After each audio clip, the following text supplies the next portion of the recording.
Hi everyone, it's a lovely, sunny, warm day and I'm relaxing with a glass of red, as you can probably see.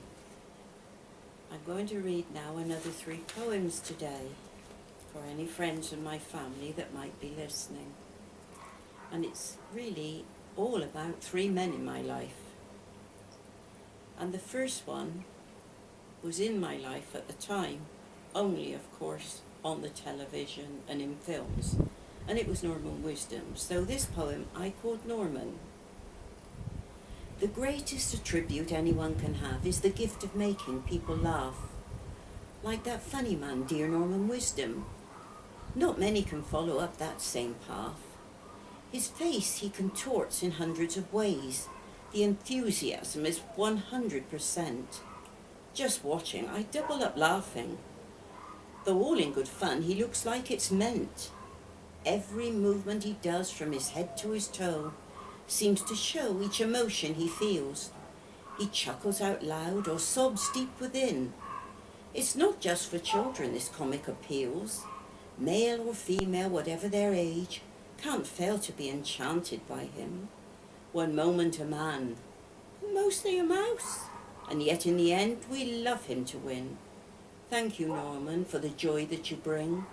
You're one of those special few. You've helped make the world a happier place with a gift that's from God, which he passed on to you. Well, another man in my life at that time was Terry Griffiths, who played snooker, and I could not resist sitting down and watching him. Again, I called this poem Snooker with Terry.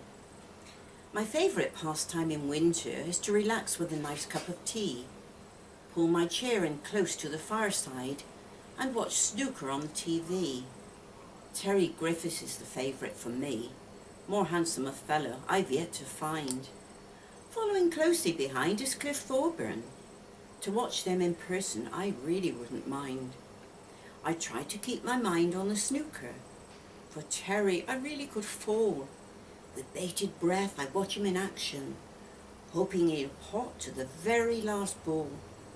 It's awful if he ends up losing. I know he must feel the shame. It might just as well have been me there, 'cause I end up feeling exactly the same. Perhaps this time he'll be lucky. He's already got 100+ break. Maybe now he'll get to the final. I think the suspense I really can't take. Next time he plays, I'll close my eyes. So if he misses, I will not see. But deep in my heart, I'll still feel the same. Winner or loser, he's a champion to me. The third man today in my life was real. He was a boyfriend of mine. In fact, he was my first boyfriend when I was 16.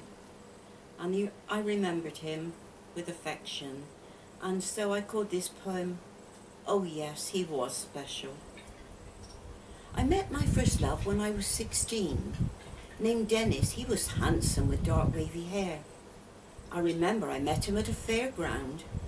Oh yes, he was special, for him I did care. 'Twas only at weekends I saw him, for we lived many miles apart. I thought of no one else but he. Oh yes, he was special, he'd stolen my heart. On long summer evenings we went for a walk. We could not afford to go out for a meal. We walked hand in hand with joy in our hearts. Oh yes, he was special. Such love I did feel. Came the day he was called for national service. Our parting was painful and sad. It wasn't fair, he said, for me to be waiting. Oh yes, they were special, those memories I had. One day, some months later, a letter arrived from him, saying how much I was missed. I shouted for joy, so happy was I, for since he was special, no other I'd kissed. We wrote to each other across thousands of miles. I thought he would be forever and ever, but fickle was I, and courted another. And what was so special now will be never.